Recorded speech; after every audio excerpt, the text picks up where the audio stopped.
Okay, so as people know, we don't do long-form mock draft discussion on this show. But what you debuted a couple weeks ago, the people really like. So we want to run it back.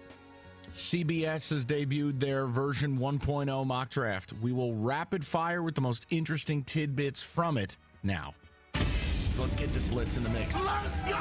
We have time for one more. All right. We might as well. Why does it always seem like wide receivers are the biggest divas? Pants, the silks. Nice job on the Blitz, Mike. All right, CBS Sports mock draft. Let's start with number one overall. Make it easy. Nick Bosa again seems to be going number one overall in every single draft. I mean, it's impossible to argue, right? No, I think you can. I think there's still a very good shot Quinnen Williams goes number one. They have him number 3. Yeah, I think once testing happens and once people really dig into the tape and we get closer to the process, no, I don't think it's a shoo-in for Bosa. Mm-hmm. One guy's got a lot of tape this year, the other guy doesn't. And the tape that Quinnen Williams put down, you could absolutely make the case for him as number one. Let's jump ahead to number 4. This is the highest I've seen this guy go pretty much in any mock draft I've seen. Oakland Raiders, number 4, Rashawn Gary from Michigan. Little high for him there. Does it make sense in Oakland? I'll go down with the ship. I think he's the most overrated player in this draft. I think he's a workout warrior. I think people make every excuse for this kid. Oh, he's the anchor of the line. Bottom line is the production never at any point lived up to the hype. I don't get it.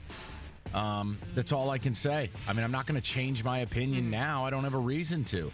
I don't understand why anyone would take him. I don't understand what he's put down on tape that you would put at number 4 overall in this draft above a Quinnen Williams or a Greedy Williams or a Montez Sweat or any of Clemson linemen. It is what it is, and I'm not trying to be rude, but I'm not going to make excuses. At no point in his Michigan career did I ever think he was the best lineman on their line. Think about that. Oh, but he was the anchor. He wasn't supposed to. Shut up. He was double-teamed, yeah. Yeah, shut up. Next. Right, before we get to the Giants, number 6, let's pause at number 5. Haskins. A guy that you like a lot, I believe. Tampa Bay Buccaneers, 5th overall, Devin White, LSU. I love him. I mean, again, it fits today's game. A freaky, athletic middle linebacker. A guy who can do a little bit of everything. Really, really good on blitzes and finding creases and applying pressure. I love him. I think he's a fantastic football player. So there's no issue. I don't freak out like other people do about, oh my God, you can't take X here. Sure I can. Is he the best player?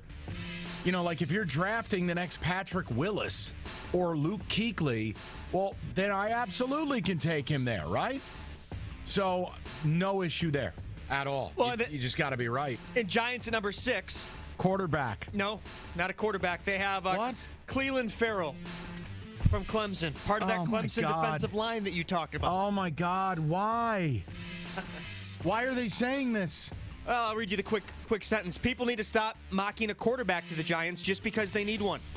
Dave Gettleman won't flinch if he has full authority here. He'll take the best player on his board, although hopefully not a running back this time. Then I'd be done as a fan. That's all there is to it. This is the end of days for a lot of Giant fans. Myself, my father, a lot of Giant fans that are out there. They don't take a quarterback here. Out. Completely done. Dave Gettleman should be fired on the spot if he doesn't take quarterback at 6. That's criminal behavior. And in this mock draft, we're still a few picks away from even a quarterback coming off the board. But number 8, Lions. Tell me what you think of this. This is a guy that for a while was projected to go number 1 in the draft. Ed Oliver from Houston to the Lions at number 8.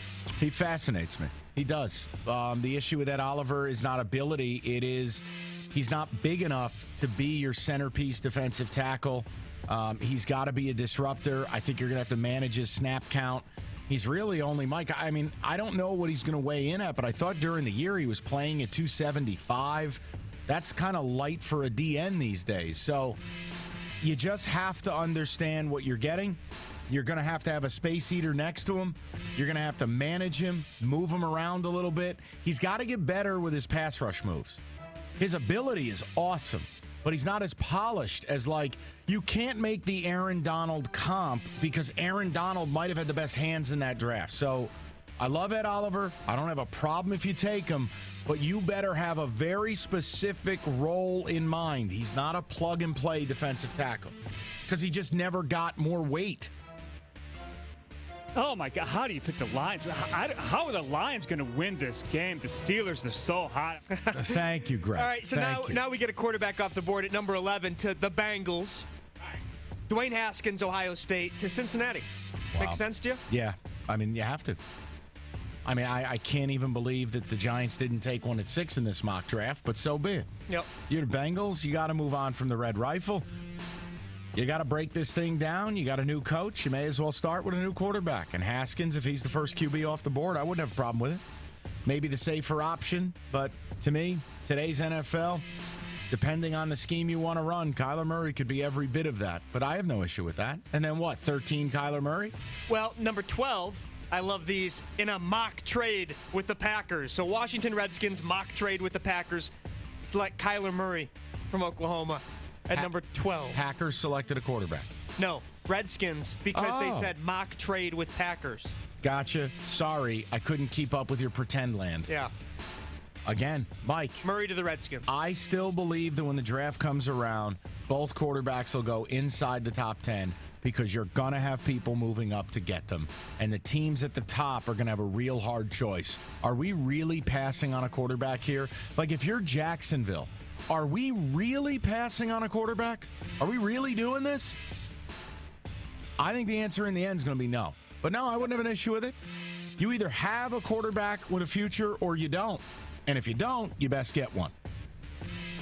And then 13-14, this is interesting because in the first mock draft we did, these were two guys projected to go in like the late 20s, which we thought was a little low. But 13, they have Christian Wilkins, defensive tackle from Clemson, going to the Dolphins. And then 14, they have Dexter Lawrence, defensive tackle Clemson, going to the Falcons. Is 13 to 14 range more accurate for Wilkins and Lawrence? Yeah, and Dexter Lawrence is a perfect replacement for Grady Jarrett. That's what they say, yeah. Perfect replacement for him. Because you're talking 340 pounds, and the difference is, yeah, Jarrett's going to hit the free agent market, be one of the top 10 free agents out there, but he's long in the tooth. They could replace him and get someone who's far more athletic. I think Dexter Lawrence is going to be really good, man. And I don't care about the whole supplement deal and missing the college football playoff. It's not like the supplement was crack. All right, that would concern me a little bit. Yep. I think Dexter's a big-time player. Really big-time player. A guy that big is not supposed to be able to move the way he moves. Yep. All right, let's get rifle through a few more here. They have Montez Sweat. Love him. Going to the Titans at 16. Love. I only wish he could have stayed off the weed at MSU and not been kicked out. Montez Sweat is a really good player, man. Might be the best pure edge rusher not named Bosa in the draft. He's really fast and really long. This next one to David's Steelers kind of seems a little low for him with where he's projected, but Greedy Williams, number 20th overall to the Steelers. What? How? 20th, yeah. 20? I don't think he'll get outside the top 6. I know. I'm Did surprised. he get in trouble and I missed it? It might be the biggest surprise out of this mock draft. I'm going to ignore that because that's impossible. All right, 25th overall, Philadelphia Eagles, Devin Bush, linebacker, Michigan. No problem with it. Elite athleticism. He's a little bit undersized. You have to protect him. You got to have a really good D-line. Philly has that. They have a guy like Fletcher Cox. I think you can take a Devin Bush. What Devin Bush needs is to be insulated behind that O-line and needs to be put in a scheme where he can use his speed. He's got elite linebacker speed. I don't mind that there. Right place, right team, good scheme, great defensive coordinator in Jim Schwartz. Yep. I'm all aboard. I like that pick. See, I don't hate all Michigan players. No, I just think Rashawn Gary's a joke. You know that Devin Bush is going to test super well at the combine. Absolutely. Too. No, that'd be a great place for him. Yep. A couple closing thoughts. This might be my favorite pick of this mock draft. Colts at 26th. DK Metcalf from Ole Miss. Yep. Give player. Andrew Luck another weapon. Good player. Really good wide receiver on a really bad football team, but no issue with that. I mean, if your off season is using your first-round pick on a wideout and signing Le'Veon Bell, you can do a lot worse than that. N'Keal Harry is still a guy I'd like for Andrew Luck based on the measurables, too. I mean, that's a big kid. I want to see what he measures out at. Yeah, he's not in the first round here. He's 6'3", 220. That's a big target. But No, I'd love it if the Colts went with a wideout. They need weapons. And then lastly, in the first mock draft, we saw the Patriots draft a quarterback from Duke, Daniel Jones. This time they have the Patriots at 31 drafting Drew Lock, quarterback, Missouri. That's a kid I don't get. I'm being upfront with you. I've watched him a few times. I don't get it. I don't understand it. I don't know what the fascination is. Maybe I'm just not smart enough. But Drew Lock is a guy I look at it and I go, all right, they say this kid's awesome. I'm watching. I'm not seeing a lot. And I know he's on a Mizzou team that's not exactly wonderful. They're not terrible either. But no, I like Daniel Jones better in last week's mock. Nice job, Michael.